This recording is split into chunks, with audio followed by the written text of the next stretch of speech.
시청자 여러분, 2016년 잘 마무리하고 계십니까? 병신년 마지막 날 뉴스판 시작합니다.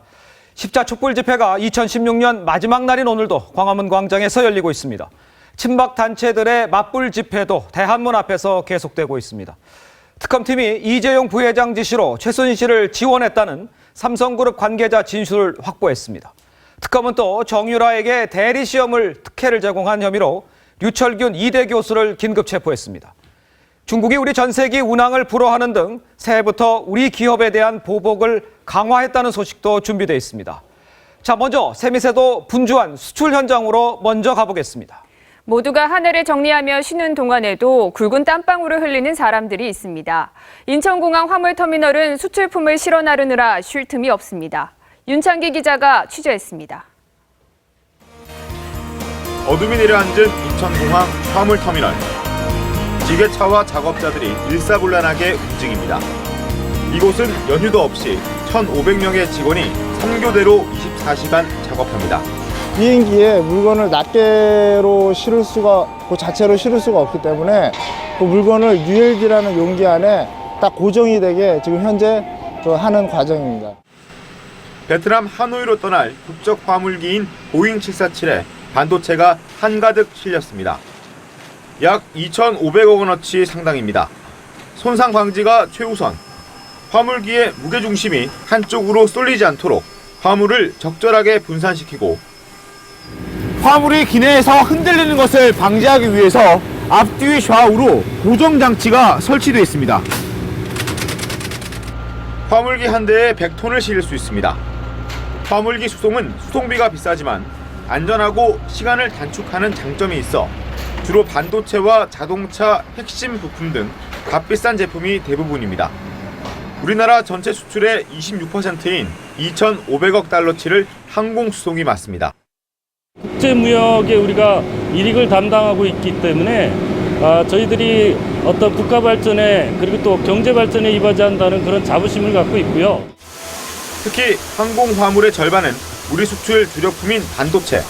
없어서 못 팔 정도의 호황 덕에 우리 국적 화물기는 15분마다 전 세계를 향해 이륙합니다. TV조선 윤창기입니다. 자, 새해를 맞으면서 모두 들뜬 마음으로 새 희망을 이야기하지만 우리 경제 상황 아주 냉혹한 현실과 지금 맞닥뜨려 있습니다. 장기 불황의 국정농단 사태, AI까지 겹치면서 올해 지역 경제 그야말로 밑바닥까지 떨어졌습니다. 지역 경제를 이끌었던 조선업계는 폐업이 속출했고 상인들도 하루하루를 간신히 버텨나가고 있습니다. 오선열 기자입니다.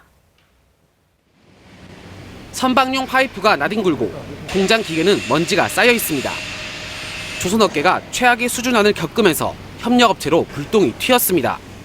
여기에 들어와 있는 업체들은 안전이 일이 중단이 되기 때문에 생존의 문제를 오는 4월 군산조선소가 폐쇄되면 협력업체 80곳, 직원 4천여 명이 일자리를 잃게 됩니다.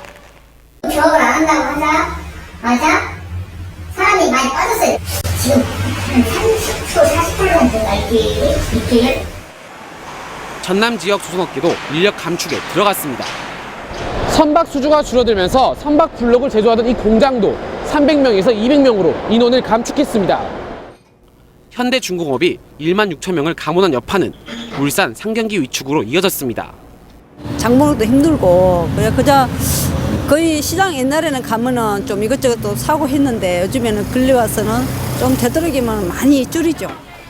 대우해양조선과 삼성중공업이 있는 경남 거제도 마찬가지. 이모야 고등 사가요. 저요. 이모야 대구가 말해가요. 그 조선에 정리해고 많이 돼가지고 첫째는 돈을 많이 안 쓰니까 너무 힘들답니까? 설상가상 AI까지 퍼지면서 춘천 닭갈비 거리도 직격탄을 맞았습니다.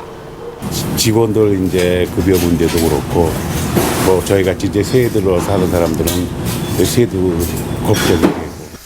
경기 침체와 조선업 불황에 최순실 국정농단과 AI 확산까지 겹치면서 지역 경제가 깊은 늪으로 빠져들고 있습니다. TV조선 오선열입니다. 반기문 유엔 사무총장이 자신에 대한 의혹에 대해서 검증을 빙자한 무분별한 의혹 제기라고 일축했습니다. 또 적폐를 확 바꿔서 새로운 도약을 해야 한다면서 개헌 필요성에 대해서도 공감했습니다. 엄성섭 기자입니다. 반기문 유엔 사무총장이 유엔에서의 마지막 날을 보냈습니다. A bit like a Cinderella. Tomorrow at midnight, everything changes.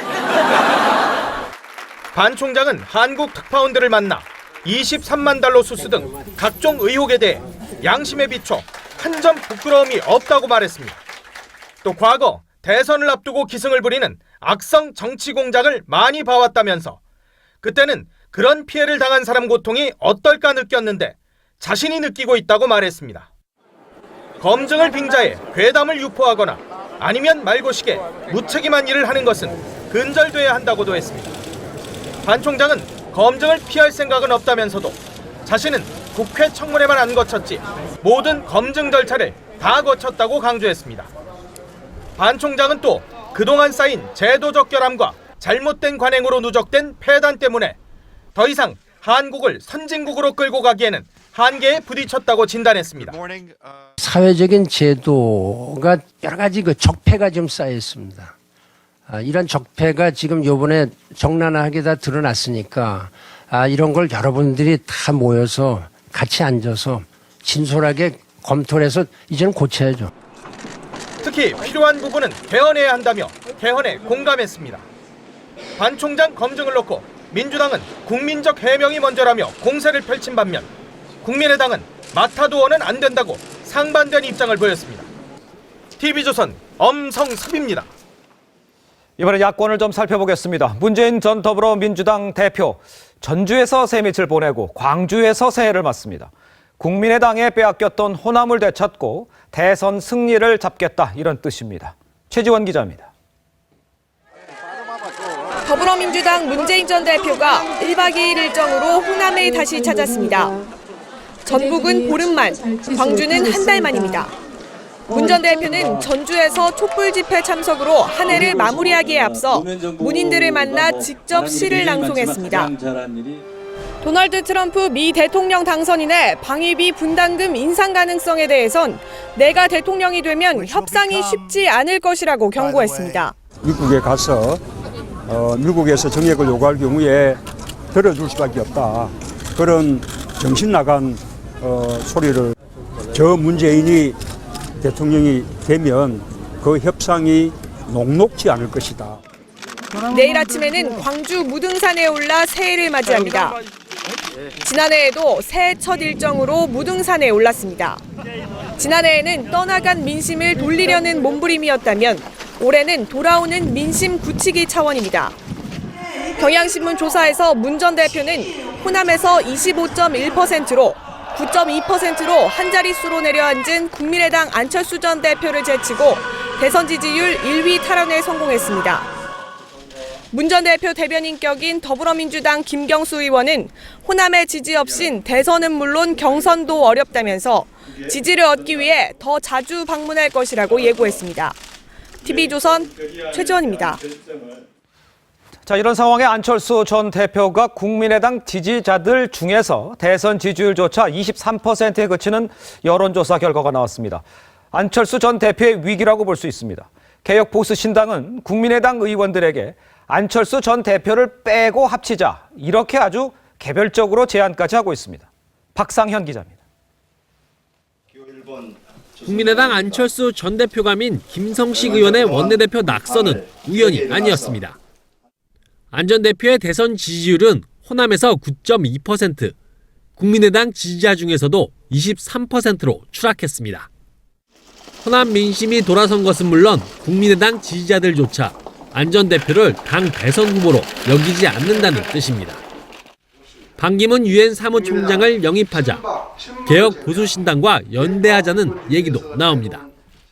국민의당은 친박, 친문을 제외하고 개파 패권주의에서 자유로운 세력과의 대통합을 주도해서 신당 측은 한 발 더 나아가 안철수 전 대표를 빼고 합치자는 제안을 국민의당 중진들에게 개별적으로 하고 있습니다.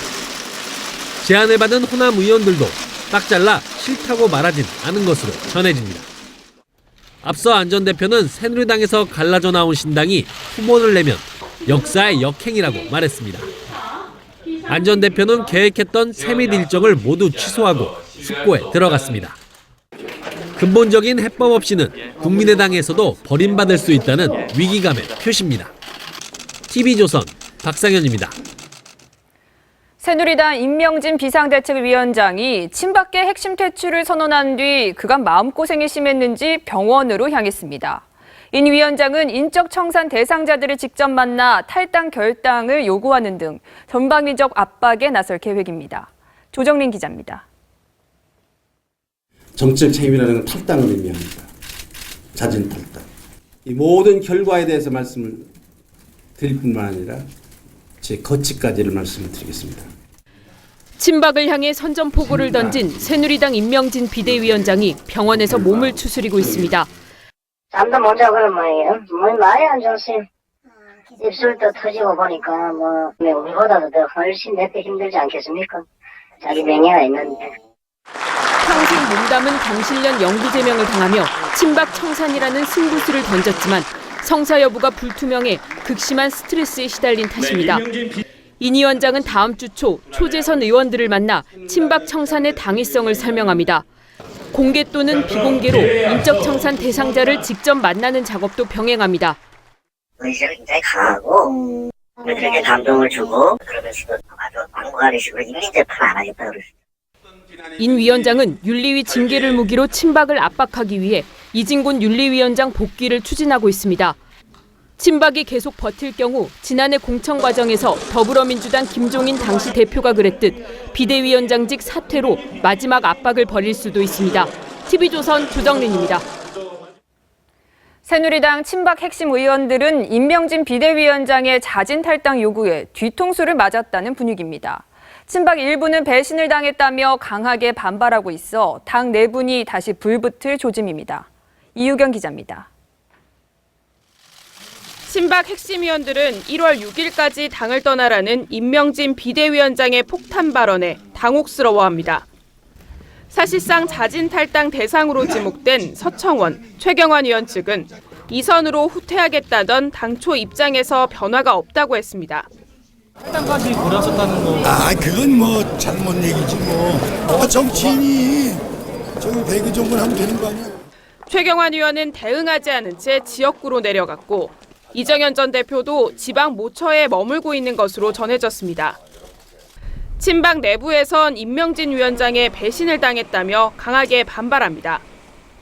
한 친박계 의원은 자진 탈당 요구는 정치적 사형 선고와 같다며 지역에 당원들도 있는데 반발이 있을 수밖에 없다고 말했습니다. 또 다른 친박계 의원은 당 통합을 위해 온 비대위원장이 극단적인 분열로 몰고 가고 있다고 했습니다. 물밑에서 대책도 논의 중입니다. 그 인적 청산 말씀하신 거 좀 어떻게 대응할 계획? 얘기 중에 나의 통화예요. 정우택 원내대표와 일부 초선 의원들은 당을 살리기 위해 임명진 위원장을 앉힌 만큼 어느 정도 인적 청산 카드는 검토해 볼 수 있는 것 아니냐는 기류입니다. 하지만 친박 진영이 탈당 요구를 거부할 가능성이 커 당 내분이 다시 격화할 것이라는 전망이 나옵니다. TV조선 이유경입니다. 자, 2016 올해 마지막 날인 오늘도 광화문 광장에서는 10번째 촛불 집회가 지금 열리고 있습니다. 보신각 타종 행사까지 열리는 자정까지 집회를 이어갈 계획입니다. 광화문 광장에 나가 있는 취재기자 연결합니다. 자, 최연희 기자 전해주시죠. 네, 올해 마지막 날 광화문 광장에서는 10번째 촛불 집회가 막 시작됐습니다. 퇴진행동 측 추산 60만 명이 모였고 경찰 측 추산은 아직 발표되지 않았습니다. 퇴진행동 측은 오늘 집회 주제를 송구 영신에서 따와서 송박영신으로 잡았습니다. 박근혜 대통령의 조기 탄핵을 촉구하고 새해를 맞는다는 의미입니다. 집회가 끝나면 아름다운 강산을 부른 가수 신중현 씨의 아들 신대철 씨와 전인권 씨 등이 참석하는 콘서트가 열리고 밤 9시 반부터는 청와대와 총리공관 그리고 헌법재판소를 향해 행진을 시작합니다. 오늘 행진은 종로와 명동을 통과하는 경로도 포함됐습니다. 퇴진행동 측은 밤 11시부터는 보신각 타종 행사에 합류해서 새해를 맞는 집회를 이어갈 예정입니다.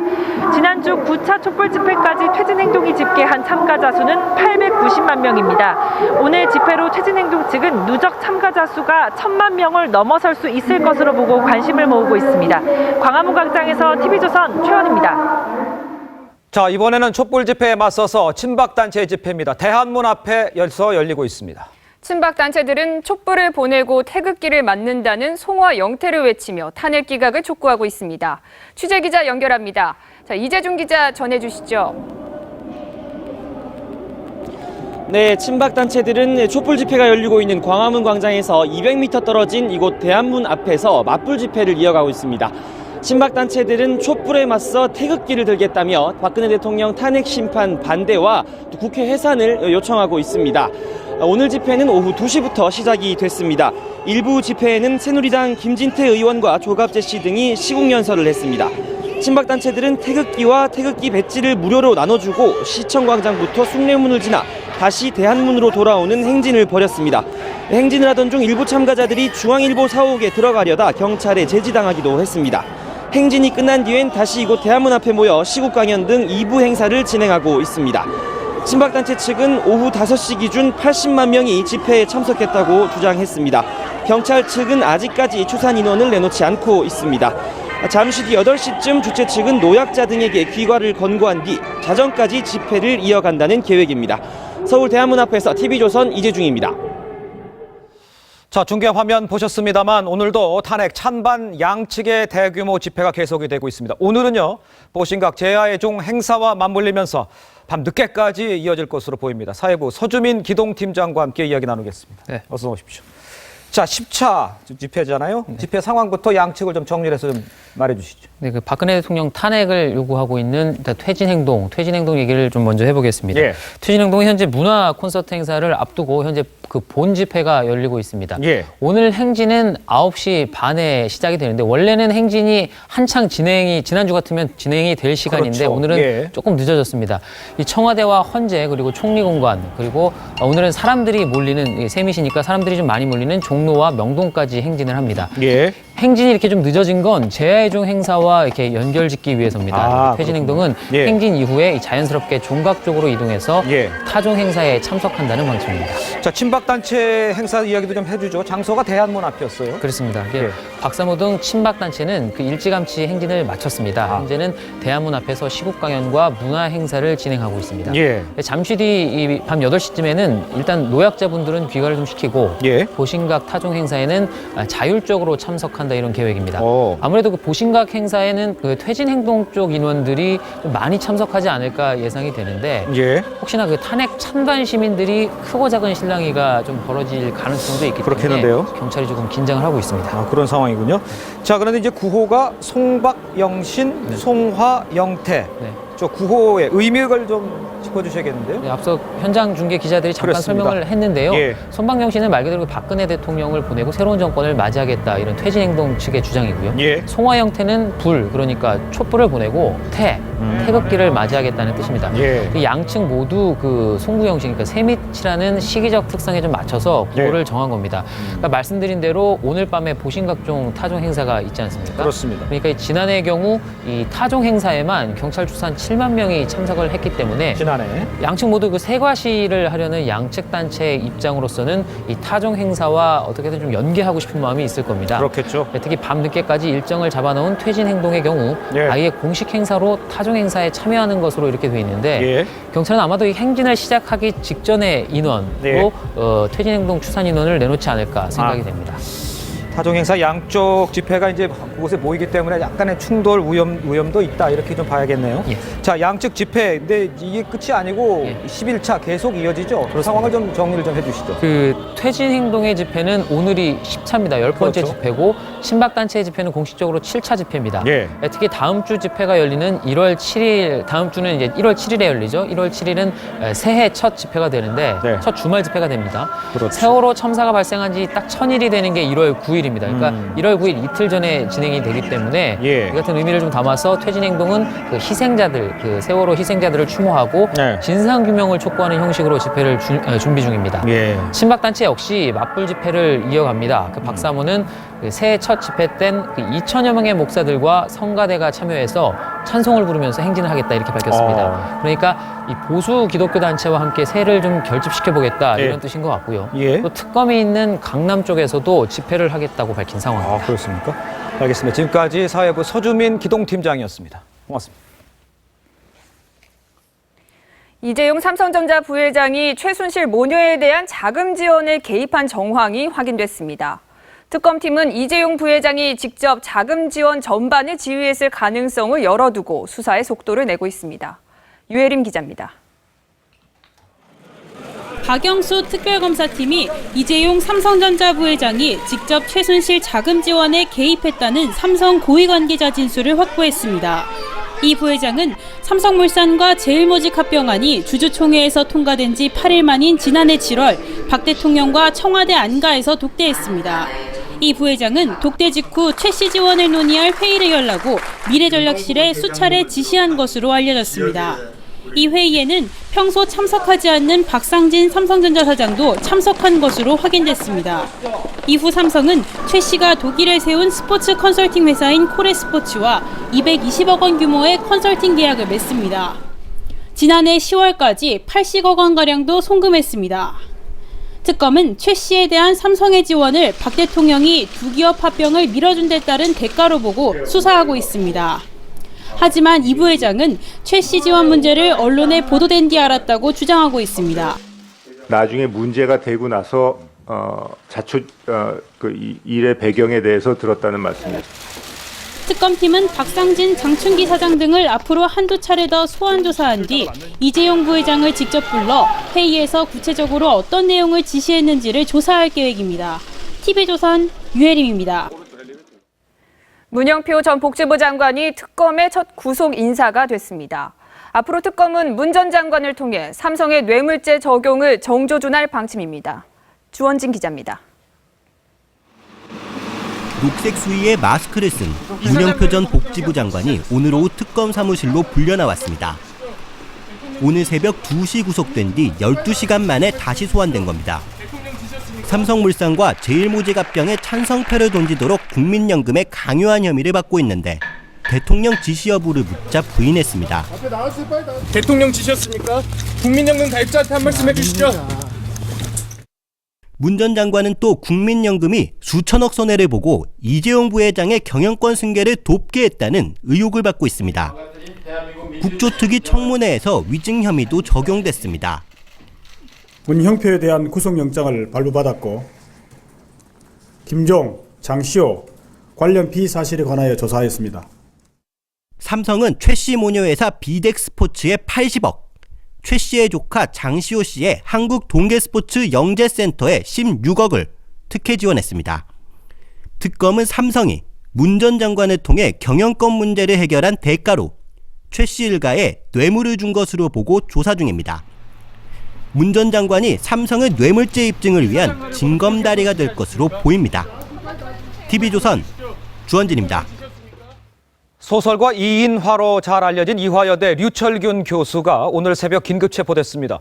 최순실 씨의 딸 정유라 씨의 성적을 조작해서 학사 특혜를 준 의혹을 받고 있습니다. 이정현 기자입니다. 이화여대 류철균 교수가 특검 사무실로 소환됩니다. 참고인 신분으로 어제 저녁 조사를 받다 오늘 새벽 전격적으로 긴급 체포된 겁니다. 현직 교수인 점과 그리고 진술 태도 등에 비추어서 증거인멸에 염려가 있는 점 등을 고려해서 긴급 체포했습니다. 류 교수는 올 1학기 영화 스토리텔링에 의해 수업을 들었던 정유라 씨에게 가산점을 줘 낙제를 면하게 해준 의혹을 받고 있습니다. 특검팀은 이러한 사실을 입증할 수 있는 자료를 확보했습니다. 특검팀은 또 이대 학교 관계자들이 정 씨에게 불합리한 특혜를 준 구체적 정황도 포착한 것으로 전해졌습니다. 앞서 류 교수는 TV조선과의 통화에서 특혜 의혹을 강력히 부인했습니다. 수강을 했다는 그 사실 자체를 교수가 알 수가 없게 돼 있어요. 시스템이 60% 이상 수강을 했습니다라고 기록이 넘어오면 그걸로 채점을 하게 돼 있거든요. 특검은 류 교수가 이전부터 최순실 씨를 알고 있었던 정황으로 미뤄 반대급부를 챙겼을 가능성이 있는 것으로 보고 있습니다. 류 교수는 이인화라는 필명으로 영원한 제국을 집필한 유명한 소설가입니다. 2014년 차은택 씨와 함께 대통령 직속 문화융성위원회 민간위원으로도 활동했습니다. 특검은 최경희 전 총장도 곧 소환 조사할 방침입니다. TV조선 이정현입니다. 특검은 문화예술계 블랙리스트 수사에도 박차를 지금 가하고 있는 상황입니다. 검찰은 오늘 오전에 김희범 문체부 전 차관을 소환 조사했습니다. 자, 그런데 어제 임명이 됐었습니다. 송수근 제1차관도 블랙리스트 작성을 총괄했다는 지금 의혹을 받고 있습니다. 백은영 기자입니다. 박영수 특별검사팀이 김희범 전 문체부 차관을 참고인 자격으로 소환, 조사했습니다. 문학의 블랙리스트 실제로 본 적 있으십니까? 들어가서 말씀드리도록 하겠습니다. 저쪽으로. 김 전 차관은 김기춘 전 비서실장으로부터 문체부 1급 공무원 6명에게 일괄 사표를 내게 하라는 지시를 받은 인물이기도 합니다. 이후 당시 문체부 1급 실국장 6명이 사표를 냈고 이 중 3명의 사표가 수리됐는데 이들 모두 블랙리스트 정책에 반대했기 때문이라는 주장이 나오기도 했습니다. 따라서 특검은 블랙리스트의 존재 여부와 이를 주도한 사람이 누구인지를 집중 조사 중인 것으로 알려졌습니다. 어제 황교안 대통령 권한대행이 임명한 송수근 문체부 제1차관이 문화예술계 블랙리스트를 총괄했다는 의혹이 제기됐습니다. 송 차관이 기획조정실장으로 있으면서 건전 콘텐츠 TF팀장을 맡아 블랙리스트에 오른 실국의 문제 사업을 관리하고 총괄하는 역할을 맡았다는 겁니다. 그러나 송 차관은 이 같은 의혹에 대해 강력 부인했습니다.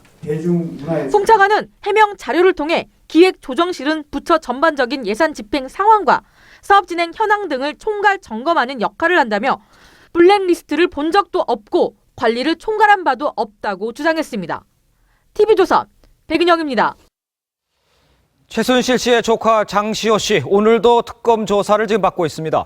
장 씨는요, 삼성으로부터 부적절한 지원금을 받은 것부터 최순실 씨가 관여한 부분까지 혐의 대부분을 지금 시인하는 것으로 알려졌습니다. 자, 이렇게 순수히 시인하는 배경, 초등학생 아들이었습니다. 조덕현 기자입니다. 장시호 씨는 삼성의 후원금을 강요하고 이 돈을 횡령한 혐의를 특검에서 인정한 것으로 알려졌습니다. 또한 후원금을 받는 과정을 이모인 최순실 씨가 지휘한 사실도 구체적으로 진술하고 있습니다. 장 씨가 재판과 특검에서 혐의를 털어놓은 건 아들 때문이었습니다. 장 씨는 검찰과 특검 조사 과정에서 9살짜리 아들 장모군의 이야기가 나올 때마다 눈물을 쏟은 것으로 전해집니다. 아들을 보호하기 위해 혐의를 인정하고 있는 겁니다. 장 씨는 아들의 이중 국적을 위해 원정 출산을 했고 이혼한 뒤 아들 성을 장 씨로 바꿨습니다. 장 씨의 통화 기록을 보면 제주도에 있는 아들의 외국인 학교 주변에서 주로 통화를 할 정도로 항상 아들 주변에 있었습니다. 최순실 씨가 한강 고수부지에서 007 작전을 하듯 김종 전 문화체육관광부 차관에게 지시를 했다는 진술도 당시 운전을 하고 나간 장 씨의 입에서 나왔습니다. 여기 지금 증인으로 같이 나와 있는 분들 중에 아는 분 있습니까? 차은택 감독님하고 김종 차관님 알고 있습니다. 최 씨가 혐의를 부인하고 있는 상황에서 장 씨의 진술에 따라 최 씨의 범죄가 더 드러날 여지도 있습니다. TV조선 조혁현입니다. 자, 박근혜 대통령의 정치적 운명을 결정할 헌법재판관들, 다음 주 시작되는 변론기일 재판을 위해서 새 밑에도 출근을 해서 아주 자료 검토를 하고 있습니다. 새해 벽두부터 릴레이 재판이 열립니다. 법조팀 최우정 기자와 함께 자세히 이야기를 좀 나눠보도록 하겠습니다. 안녕하십니까? 자, 보니까 재판이 다음 주부터 촘촘히 잡혀 있네요. 그렇습니다. 1월 3일 다음 주 화요일이죠. 예. 탄핵심판 1차 변론기일이 열립니다. 예. 새해 달력 보면서 좀 말씀을 드리겠습니다. 볼까요? 3일 심리에선 앞으로의 재판 일정을 확정합니다. 예. 5일과 10일엔 증인신문이 있는데 5일엔 먼저 안봉근, 이재만, 예. 김전추, 이영선, 청와대 관계자들이죠. 예. 이들에 대한 증인신문이 열립니다. 이날은 또 서울중앙지법에서 최순실 씨에 대한 첫 변론기일, 사실상 첫 재판도 열립니다. 예. 그리고 10일엔 헌재에서 최순실, 안종범, 정호성 등에 대한 증인신문이 다시 이어지는데 심리 시작 불과 일주일 만에 핵심 증인들에 대한 신문이 모두 이루어지는 강행군입니다. 그러네요. 네, 최 기자 지금 일정을 보면은 재판이 굉장히 빠른 속도로 진행되는 것 같은데 맞나요? 그러게요. 네, 형사재판보다 빠르게 진행되는 게 맞습니다. 강일원 재판관이 이런 말을 했는데 네. 국정 공백을 메우기 위해선 정확하게 진행하되 예. 신속하게 한다는 점을 이해해달라고 밝혔습니다. 아. 네. 신속의 방점이 찍혀 있는 거죠. 또 그럼. 탄핵심판은 일반 법원의 민형사 재판과는 예. 다르다고 설명했습니다. 결국 형사 절차를 준용하되 예. 그대로 적용하진 않겠다는 의미입니다. 예, 그렇군요. 근데 저희가 알고 있기로는 박근혜 대통령의 입장에서는 좀 천천히 갔으면 하는 것 같았는데 박근혜 대통령 측에서는 좀 불만이 있겠어요. 네, 최대한 시간을 끌고 싶겠죠. 변호인 측에서는 일단 준비할 시간이 부족하다는 이야기를 하고 있습니다.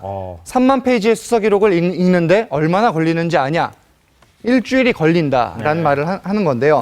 반면 헌재는 대통령 측의 시간 끌기에 전혀 말려들지 않고 있습니다. 이렇기 때문에 변호인의 말과는 무관하게 재판은 신속히 진행될 것으로 보입니다. 대통령 측은 또 박영수 특검의 정치적 중립성 문제도 거론을 했는데 야당 추천으로만 결정된 특검이란 주장이죠. 근데 저 개인적으로 이 이야기가 왜 안 나오나 했습니다. 사실 특검을 최종 임명한 사람이 누굽니까? 박 대통령입니다. 그렇죠.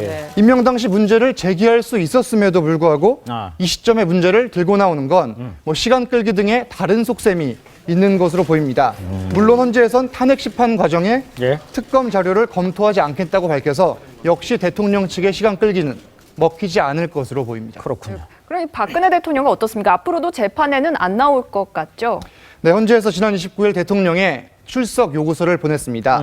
출석 의무가 사실 없기 때문에 나오지 않을 것으로 예상됩니다. 이중환 변호인도 형사재판이 본인 증인 신문 없이 진행된다며 나오지 않을 것을 이미 시사한 상황입니다. 헌재도 신속한 결정을 위해 박 대통령의 불출석을 이미 가정을 한 상태에서 준비 중이어서 별다른 지장은 없을 것으로 보입니다. 네, 그렇군요. 자, 지금 이제 쭉 얘기한 대로 이제 헌재의 시계가 계속 빨라진다면 특검도 영향을 받지 않을까요? 네, 한편에 헌재가 있으면 이제 다른 편에는 특검이 있죠. 그렇죠. 특검은 공식적으로는 헌재의 심판 과정, 속도 부분을 신경 쓰지 않겠다는 입장입니다. 그렇습니까? 하지만 탄핵 심판이 빨리 이루어져 실제 탄핵이 결정될 경우에는 영향이 있을 수밖에 없습니다. 박 대통령이 헌법상 불소추 특권을 받지 못하기 때문인데 이제 제가 특검 내 한 관계자와 오늘 오후에 이제 통화를 했는데 이런 말을 했습니다. 탄핵 시기에 따라 대통령에 대한 수사 방식이 확 달라진다. 자신들이 난감해지는 건 맞다는 겁니다. 수사 방식에는 이제 구속영장 청구 등 대통령의 신병 처리의 의미가 담겨 있겠죠. 탄핵 심판 결과는 가장 신속히 이루어질 경우 박한철 수장이 퇴임하기 전인 1월 말 그리고 늦어도 3월 초에는 나올 것으로 예상됩니다. 그리고 특검 수사는 2월 28일에 끝나는데 뭐 물론 30일 더 연장을 할 수 있죠. 결국 특검과 헌재가 갖고 있는 사안이 교묘하게 맞물리는 겁니다. 결국 대통령 사법 처리를 이제 현재로서는 특검에서 할 가능성이 높은 상황입니다. 그렇군요. 알겠습니다. 지금까지 사회부 최우정 기자였습니다. 수고했습니다.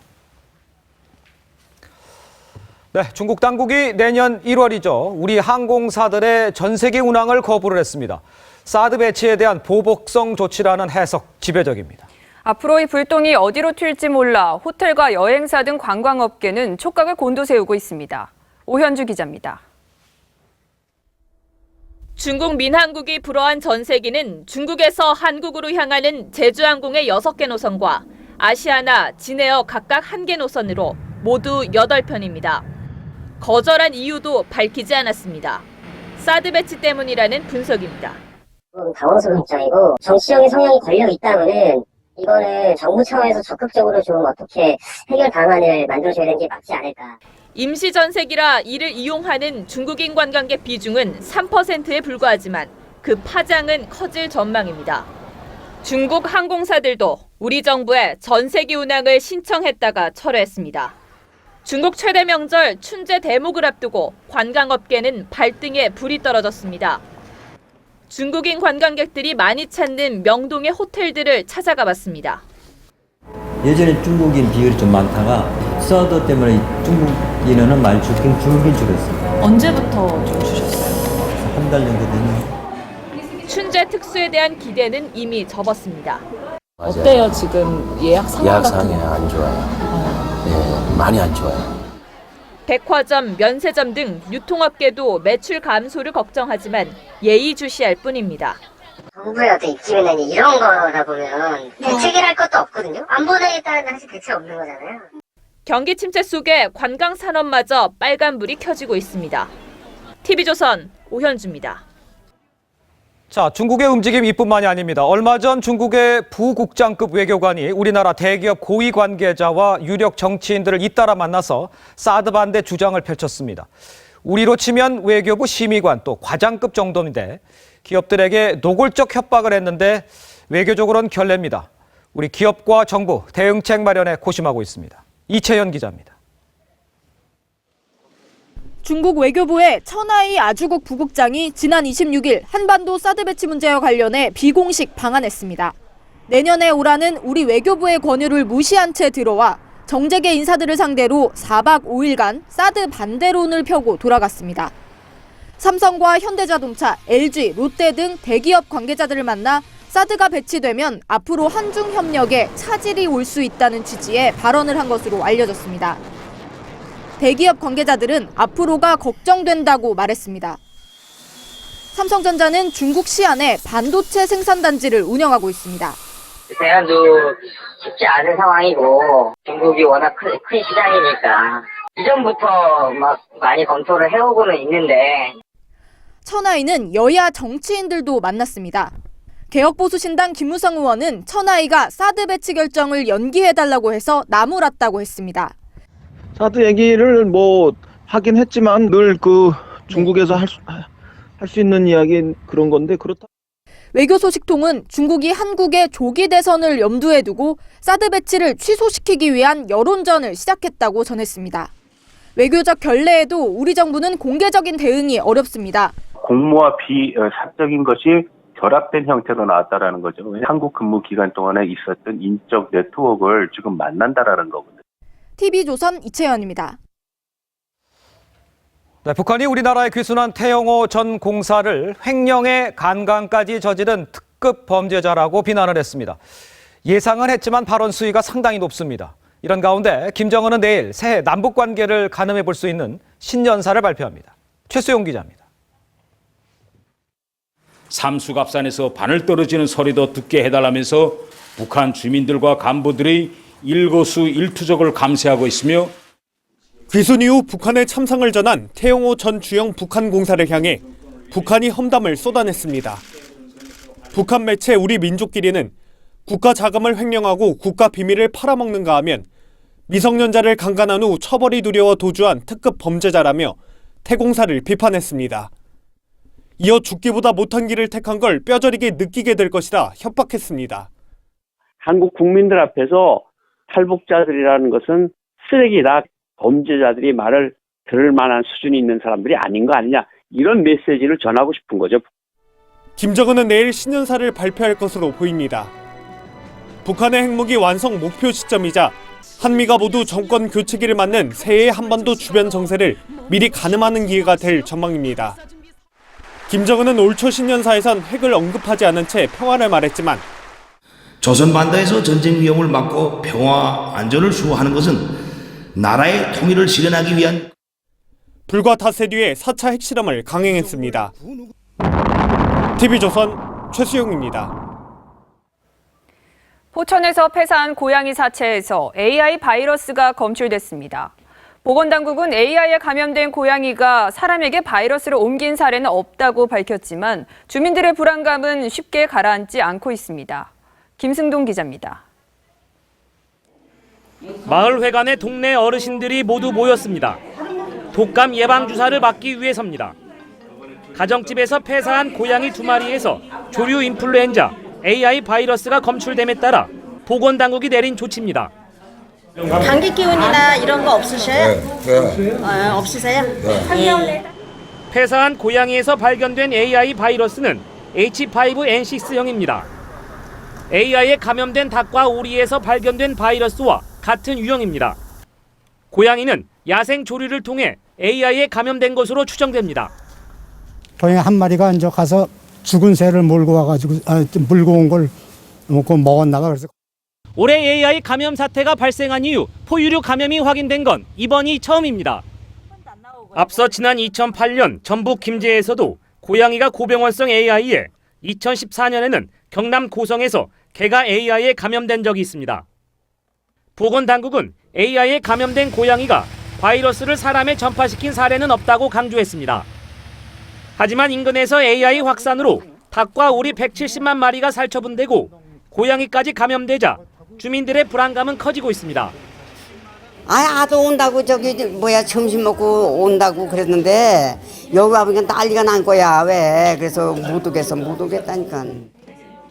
고양이에서 검출된 AI 바이러스의 고병원성 여부는 내일쯤 확인될 전망입니다. TV조선 김승도입니다. 최순실 국정농단 사건으로 올 한해 국민들은 분노와 상실감으로 고통받았습니다.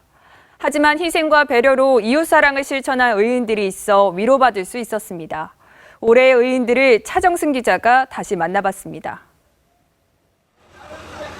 새벽녘 혐아가 덮친 5층 건물. 초인종 의인 안치범 씨 덕분에 주민들은 모두 탈출했지만 자신은 끝내 빠져나오지 못했습니다. 이렇게 사진을 봐도 괜찮고 이렇게 이제 추모관에 가서 이렇게 봐도 괜찮고 괜찮다가도 왜 그랬는지 모르겠는데 갑자기 뭐 이렇게 울컥해지는 경우도 있고. 빨리 나오세요. 성우지망생인 안 씨가 남긴 마지막 목소리였습니다. 정말 따뜻한 애가 하나 있었구나. 그렇게 기억해 주시면 감사하겠습니다. 휘청거리다 불길에 휩싸인 관광버스. 10명이 숨진 울산 관광버스 사고 현장에도 의인이 있었습니다. 자동차로 부상자를 병원으로 옮기곤 사라졌던 교사 소연섭 씨는 할 일을 했을 뿐이라며 인터뷰 요청을 완곡히 거절했습니다. 넘어진 유치원 버스로 시민들이 달려와 유리창을 깨고 아이들을 구합니다. 유치원생 21명은 안전하게 구조됐습니다. TV 방송이나 많이 보면 초기 대응 대시가 늦어가지고 피해가 컸다는 걸 많이 안 듣습니까 우리가? 근데 나도 어떤 생각도 모르고 그냥 애들부터 구출해야겠다. 지하철에서 의식을 잃은 40대 남성을 심폐소생술로 살린 쌍문역 천사 홍예지 씨. 의인이라는 말에 손사래를 칩니다. 많이 가분한데 수식어라고 생각을 해요. 왜냐면 정말 평범한 일이잖아요. 고 안치범 씨에 붙인 안광명 씨와 홍혜지 씨는 잠시 뒤 종각 타종 행사에 참여해 새해에는 사랑이 가득하길 기원합니다. TV조선 차정승입니다. 시청자 여러분들은 2016년을 보내는 마음 어떠십니까? 올해 송년회는 김영란법 여파에다 최순실 국정농단 사태로 예전과는 사뭇 달랐습니다. 달라진 송년 문화를 홍현주 기자가 취재했습니다. 금요일 저녁 서울 광화문 앞 식당 갑니다. 지나가는 사람이 많지 않아 적막한 분위기마저 느껴집니다. 식당 내부도 손님을 찾아보기 힘듭니다. 작년에 비해서 뭐 한 4분의 1 수준? 금년에는 토요일 날 그런 예약들이 몇 개 잡혀 있었는데 그 데모 때문에 거의 다 취소가 됐어요. 부정청탁금지법, 일명 김영란법이 시행되면서 송년 모임이 줄어들고 국정농단 사태로 연말 분위기가 가라앉은 탓입니다. 대신 외부 시선을 피해 집이나 장소를 대여해서 즐기는 홈파티는 늘었습니다. 2017년을 위하여! 홈파티에서는 외부 시선을 의식하지 않고 지인들과 개인적인 시간을 보낼 수 있습니다.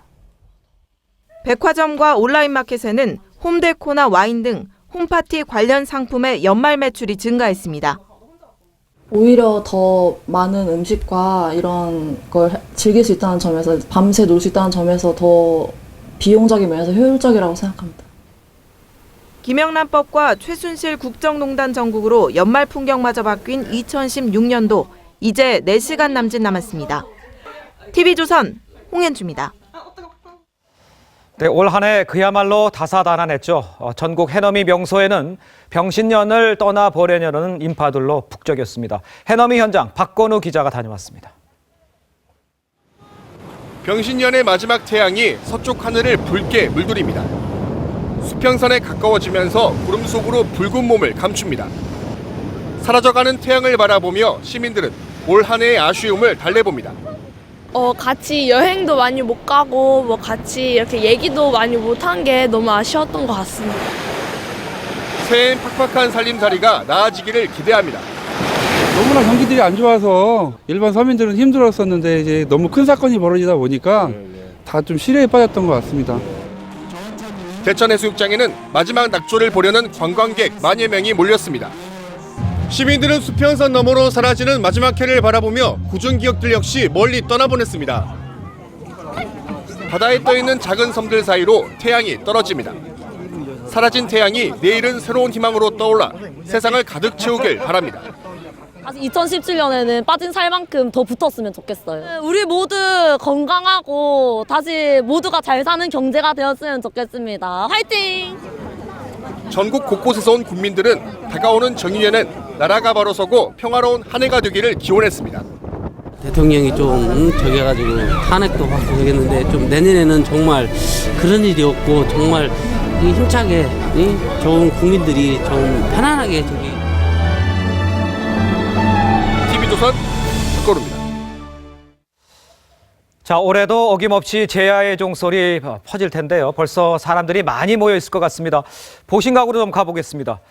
조세 기자, 현장 분위기 어떻습니까? 네, 이제 4시간 후면 제야의 종소리가 울려 퍼질 종로 보신각에 나와 있습니다. 시민들은 이곳에 모여 닭의 해를 맞이할 준비를 하고 있습니다. 연인과 친구, 가족 단위의 시민들이 설레는 표정으로 보신각으로 모여들고 있으며 특설 무대에는 곧 있을 공연 연습이 한창입니다. 오늘 타종 행사에는 서울을 대표하는 의인 11명도 참여합니다. 지하철 쌍문역에서 심폐소생술로 심정지 환자의 생명을 구한 홍예지 씨와 서교동 원룸어제 때 이웃들을 구조하다 숨진 고 안치범 씨의 아버지 안광변 씨 등이 함께합니다. 타종 전후엔 레이저쇼와 타악 공연, 가수 매드클라운의 공연이 예정돼 있습니다. 서울시는 밤 11시부터 내일 새벽 1시 반까지 종로와 청계천로 등 보신각 주변 도로에 차량 진입을 통제합니다. 대중교통 운행은 새벽 2시까지 연장됩니다. 다만 1호선 종강역은 승객이 한꺼번에 몰릴 경우 안전사고의 우려가 있어 예방 차원에서 무정차 운행할 계획입니다. 안전을 위해 서울시는 인근역 역사에 안전요원을 평소보다 3배 늘렸으며 소방차 25대와 소방대원 245명도 현장 주변에 배치했습니다. 서울 보신각에서 TV조선 조세입니다. 자, 지금 시각이 7시 53분입니다. 지금 광화문 현장의 집회 현장 그림을 보면서 좀 설명을 해드리도록 하겠습니다. 지금 광화문 현장 장면을 좀 보고 계신데요. 촛불 집회 오후 7시 50분쯤에 일제히 소동 행사를 진행하고 나서 지금은 현장에서 신대철 또 전인권 씨 등이 참석하는 송박 영신 콘서트가 진행되고 있는 모습을 직접 보고 계십니다. 지금은 나와서 자유 발언을 좀 하고 있는 모습이기도 합니다만 촛불 집회 송박 영신 콘서트를 지금 진행 중이고 있는 상황입니다.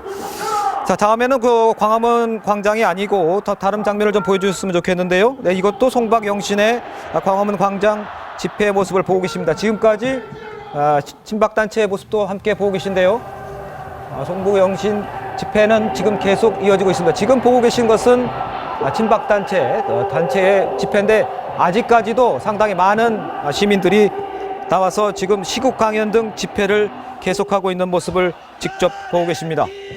자, 촛불 집회 참석자들 행진 뒤에 보신각에 집결할 예정입니다. 양쪽 단체들이 다 집결할 계획으로 있는 것으로 지금 전해지고 있습니다.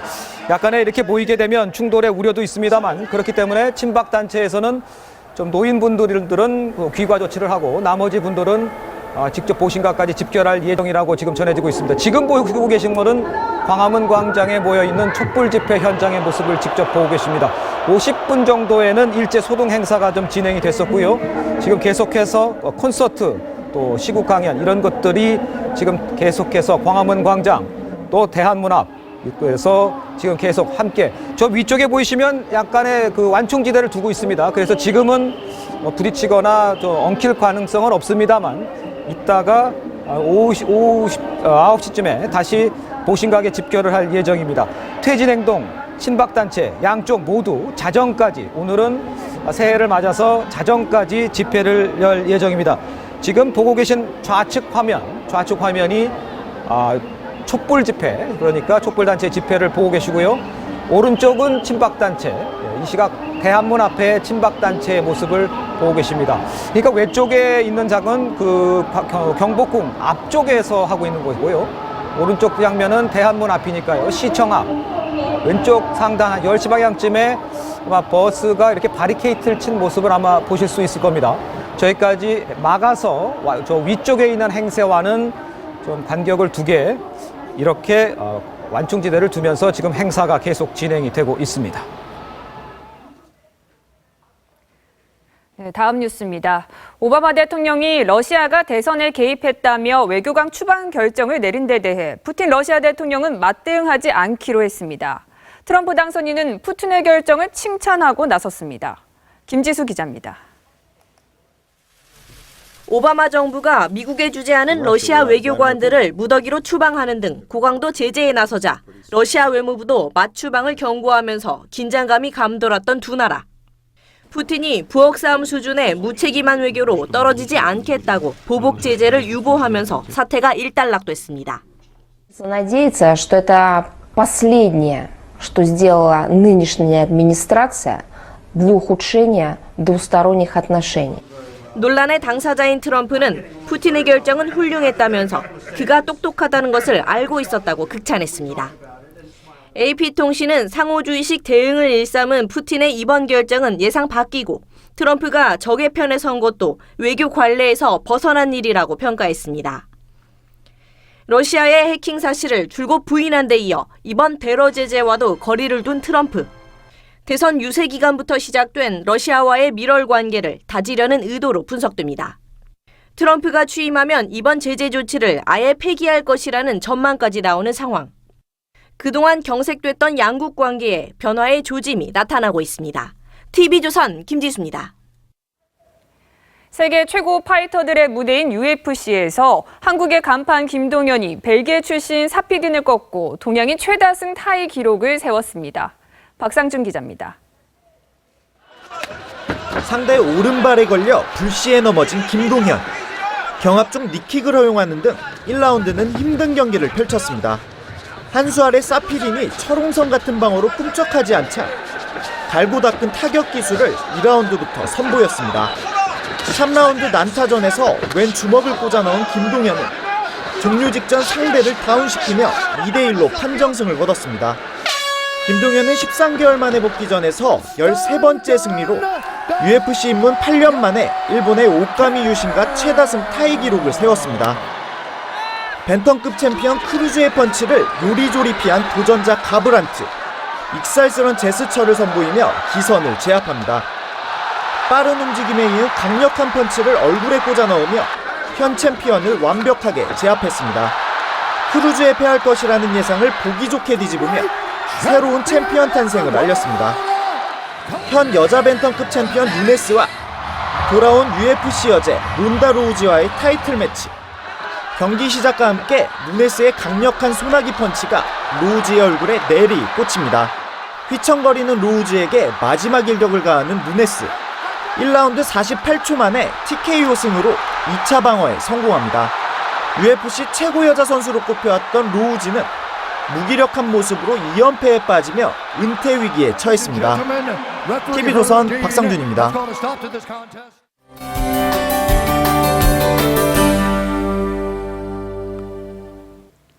날씨가 많이 포근해졌습니다. 새해 첫날인 내일도 맑고 포근한 날씨가 예상돼 해돋이 보는데 큰 불편함 없겠습니다. 다만 서해안과 일부 내륙에서는 아침에 안개가 끼는 곳이 있겠습니다. 이 지역에서는 보기가 조금 어려울 수도 있고요. 2017년 첫 해가 뜨는 시각은 울산이 아침 7시 32분, 서울이 7시 47분경이 되겠습니다. 내일은 대기 상태가 좋지 않습니다. 중부 지역의 미세먼지 농도가 나쁨 수준까지 올라가겠고요. 남해안을 중심으로는 대기가 건조하겠습니다. 호흡기 관리 잘 해주시기 바랍니다. 내일 기온은 오늘보다 높겠습니다. 아침은 영하 4도에서 3도 분포 보이겠고요. 낮 기온은 서울이 8도, 강릉 10도, 남부 지역은 11도 안팎까지 오르겠습니다. 큰 일교차는 유의하셔야겠습니다. 당분간 큰 추위는 없겠고요. 모레 새벽에는 영서 지역에 비가 조금 오겠습니다. 이제 올해도 몇 시간 남지 않았는데요. 한 해를 마무리하는 의미 있는 시간 보내시기 바랍니다. 지금까지 기상정보였습니다. 네, 분노 절망으로 힘겨웠던 2016년 한 해 이제 저물고 있습니다. 새해가 이토록 기다려졌다는 것도 없었다는 분들 많습니다. 그만큼 올 한 해 우리 국민들 잊고 싶은 상처가 아주 많았습니다. 2017년 새해도 국내외 여건이 녹록지가 않습니다. 희망으로 새해를 맞기 위해선 다시 한번 신발을 끈 동여매고 새벽길을 떠난다는 각오가 필요합니다. TV조선도 2017년 정유년 새해 사실을 보고 진실을 말하기 위해 계속 노력하겠습니다. 시청자 여러분, 새해 복 많이 받으십시오. The answer, my friend, is blowing in